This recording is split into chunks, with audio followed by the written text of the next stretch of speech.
വാക്ക് വിത്താണെന്നാണ് Bible പറയുന്നത്. വിത്ത് എന്ന് പറഞ്ഞാൽ ലൈഫ് പൊട്ടൻഷ്യാലിറ്റി എന്നാണ്, അല്ലേ?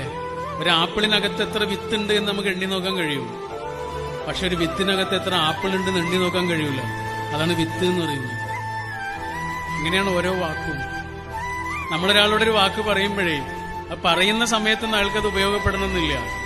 പക്ഷെ ഏതെങ്കിലും ഒരു കാലത്ത് വരാനിരിക്കുന്ന ഒരു മഴയിൽ ആ വാക്കിന്റെ വിത്ത് തളിർക്കുക തന്നെ ചെയ്യും.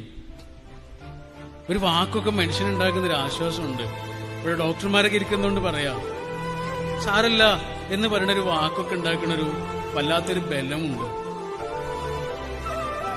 ചിലപ്പോൾ അയാളുടെ അസുഖത്തെക്കുറിച്ച് അയാൾക്ക് അറിയുന്നതിലേറെ നിങ്ങൾക്ക് അറിയുമായിരിക്കുമല്ലോ.